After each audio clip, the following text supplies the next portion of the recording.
Si t'es à 70%, t'es mauvais. Si t'es à 80%, t'es moyen. 90%, t'es bon. 100%, c'est quand tu fais tout ce que t'es censé faire en permanence. Chaque personne en est là où elle en est, car elle a décidé si oui ou non elle allait faire ce qu'elle s'était engagée à faire. Oubliez les trucs du genre, je veux un compte à 6 chiffres, je veux conduire cette voiture, je veux vivre dans cette maison. Je pense que ce sur quoi les gens devraient se concentrer, c'est... J'ai 24 heures. Genre, Oprah aussi n'a que 24 heures. Bill Gates n'a que 24 heures. Warren Buffett n'a que 24 heures. Leurs journées ne sont pas plus longues que les vôtres. Et c'est dans cette période de 24 heures que je peux soit détruire ma vie ou construire ma vie.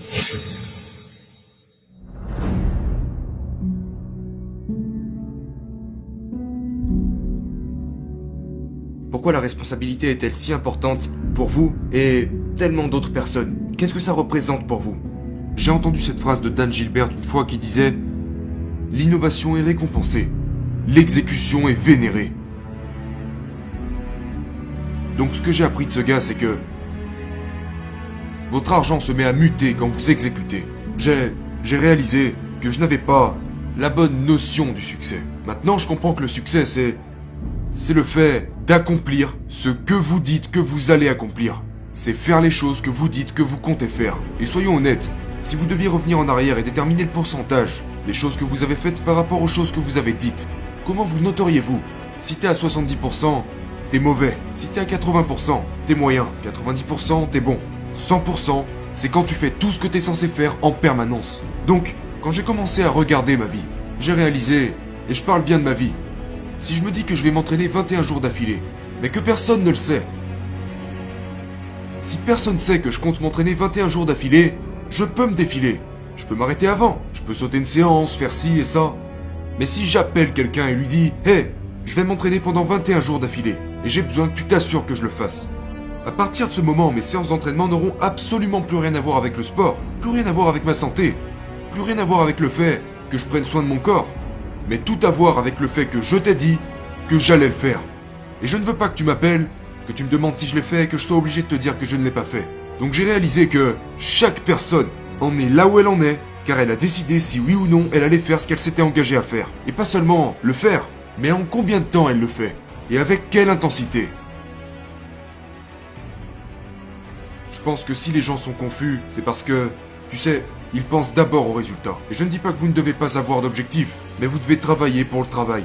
Tu sais, vous devez travailler parce que c'est ce que vous devez faire. Vous êtes passionné par ce que vous faites. Et donc vous devez vous réveiller tous les jours avec ce concept qui est que j'ai 24 heures. Elles m'appartiennent. Ces 24 heures sont à moi. Et tout ce que je m'apprête à faire aujourd'hui déterminera où j'en serai demain et après-demain. Je pense que c'est sur ça que les gens devraient se concentrer. Oubliez les trucs du genre, je veux un compte à 6 chiffres, je veux conduire cette voiture, je veux vivre dans cette maison. Je pense que ce sur quoi les gens devraient se concentrer, c'est... J'ai 24 heures. Genre, Oprah aussi n'a que 24 heures. Bill Gates n'a que 24 heures. Warren Buffett n'a que 24 heures. Leurs journées ne sont pas plus longues que les vôtres. Et c'est dans cette période de 24 heures que je peux soit détruire ma vie ou construire ma vie. Et je ne dis pas que vous ne devriez pas avoir d'objectifs, mais je pense simplement que dans la vie des gens, leurs objectifs sont trop hauts sur leur liste de priorités. Et je pense que ce qui devrait figurer sur cette liste de priorités, c'est... Va te coucher, que tu puisses te réveiller le lendemain matin pour sérieusement te mettre au travail. Je suis juste un mec qui croit qu'on récolte ce que l'on sème. Donc si tu bosses le lundi, si tu bosses le mardi, si tu bosses le mercredi, 6 à 7 jours par semaine, sur une période de 5 à 6 ans, quelque chose en résultera. Mais si tu fais semblant, genre, que le lundi t'es pas gonflé à bloc, que tu te rendors le mercredi matin, que le jeudi tu te sens fatigué, déprimé, genre, quand j'entends les gens dire « je suis mort » ou « je comprends pas », pour moi, chaque jour se vaut. Oh, qu'est-ce que j'ai hâte qu'on soit vendredi. Non mon gars, qu'on soit lundi, mardi, jeudi, c'est pareil. Je pense que les gens devraient passer plus de temps sur « quel est mon but ?» Tu sais, je veux dire, qu'est-ce que tu dois accomplir aujourd'hui pour atteindre tes objectifs? Et puis mets-toi au travail. Et dans ce cas-là, je pense que plus de gens auraient du succès. Mais ils passent trop de temps, genre, à regarder le tableau des résultats. Ils passent trop de temps à dire « je veux cette voiture, cette maison, ce style de vie ». Ils se trompent. Vous pouvez penser à l'objectif, l'avoir dans votre esprit, mais vous dire « ok, je vais me bouger le cul tous les jours pour y arriver ». Et pas seulement se bouger le cul. Je veux dire, tu dois être vraiment spécifique. Regarde, je crois que les millionnaires font certaines choses. Je crois que les millionnaires ont certaines habitudes. Je me dis que ils dorment un certain nombre d'heures. Je me dis qu'ils connaissent leurs points faibles. Qu'ils sont passionnés, tu sais. Et donc, quand je définis un objectif, au lieu de regarder cet objectif et de me demander combien d'argent pourrais-je gagner, je me demande qu'est-ce que je dois faire à chaque... Genre, de 8 à 9, qu'est-ce que je dois faire pour devenir millionnaire? Qu'est-ce que je dois faire de 9 à 10? De 10h à 10h15? Qu'est-ce que je dois faire tout au long de ma journée? Et c'est pour ça que je me réveille tous les jours à 3h du matin. Parce que pour moi, c'est genre, ok, lundi tu fais ça, mardi tu fais ça, mercredi tu fais ça. Et si je fais toutes ces choses, c'est garanti que je réussisse. Quand je le peux, selon le contexte, j'enracine cette habitude. Mon corps doit comprendre que, ok, tu vas te coucher à 21h30 et tu vas te lever à 3h du matin. Ce qui fait que j'ai entre 5 à 6 heures de sommeil, ce qui est plutôt correct. Donc, je vais me coucher systématiquement de bonne heure. Et je me réveille de bonne heure. Voilà pourquoi je me réveille si tôt. Écoutez-moi, si vous êtes un entrepreneur, vous devez m'écouter. Il y a des gens qui ont obtenu leur diplôme super facilement. Ça n'a pas été mon cas. Il y a des gens qui sont nés dans une famille riche. Il y a des gens qui sont nés avec des privilèges. C'est pas mon cas. Mais voilà le truc. Même si je n'ai pas eu ce qu'ils ont eu, je peux les surpasser. Donc si je me lève à 3h du matin, t'as beau avoir toutes ces choses, la richesse, les parents, les opportunités, et qu'en général tu te lèves à 8h, sache que je prends chaque jour 5 heures d'avance sur toi. Genre, je me fous de savoir qui tu es. Si on habite dans la même ville, et que je démarre chaque jour 5 heures avant toi, 9 fois sur 10, j'y arriverai plus vite que toi. Donc mon truc c'est, je me lève tous les jours à 3h du matin parce que je n'ai jamais connu mon père biologique. Ça m'a pris 12 ans pour obtenir mon diplôme. Donc je vais me lever plus tôt, parce que comme ça ce gars, qui a été plus chanceux que moi, qui a eu plus d'avantages, d'opportunités que j'en ai eu, ne pourra jamais prendre de l'avance sur moi. Il aura toujours un coup de retard. Donc ce que j'essaye d'expliquer aux gens, c'est que mon rituel consiste à t'écraser à ce niveau-là. Je serai toujours en avance sur toi. Il s'agit de ça. Pour ceux d'entre nous qui font du basket, ceux d'entre nous qui font du foot, parfois il ne s'agit pas toujours d'être le plus grand athlète. Il s'agit de se lever et de se mettre au travail avant tout le monde. La manière dont je suis devenu millionnaire, la manière dont je suis devenu l'un des meilleurs orateurs motivants dans le monde, personne ne savait qui j'étais il y a 6 ou 7 ans de ça. Je l'ai fait en creusant un écart. J'ai créé cette marge. Je me suis donné cet avantage que beaucoup d'autres n'ont pas. Est-ce que c'est difficile? Non, pas vraiment. Il suffit de vous réveiller plus tôt. Mais quoi qu'il en soit, vous devez vous pointer avant tout le monde. Même si tu es un ami proche, j'ai des limites. C'est pas parce qu'on est amis que tu peux m'appeler à n'importe quel moment de la journée. Je pose les règles. Donc, tu ne peux pas m'appeler n'importe quand. Pourquoi? Je travaille. Parce que si je passe ma journée au téléphone, et je le dis aux entrepreneurs, une des lacunes, et on va en reparler un peu plus tard, mais vous devez trouver les lacunes. Et l'une des lacunes avec les entrepreneurs, c'est qu'ils pensent posséder leur journée, et ils s'autorisent à les dépenser comme ils le veulent. Tu ne peux pas les dépenser comme tu le veux. Donc si tu travailles pour IBM ou Ford, peu importe pour qui tu travailles, tu ne peux pas passer toute la journée au téléphone pour parler à je ne sais qui quand tu travailles pour une entreprise. Alors pourquoi tu te l'autorises quand t'es à ton compte? En fait, c'est ton entreprise. Tu devrais plutôt t'assurer de ne pas répondre au téléphone. C'est ton entreprise. L'un de mes rituels, c'est que dès que je me mets au travail, il n'y a plus aucune distraction. Dès que j'attaque mon travail, peu importe si c'est ma femme, mes enfants, ils savent que durant ce certain laps de temps, je fais mon job. Et je ne peux pas le faire en répondant au téléphone. Je ne peux pas le faire en regardant la télé. Je ne peux pas le faire en me laissant distraire.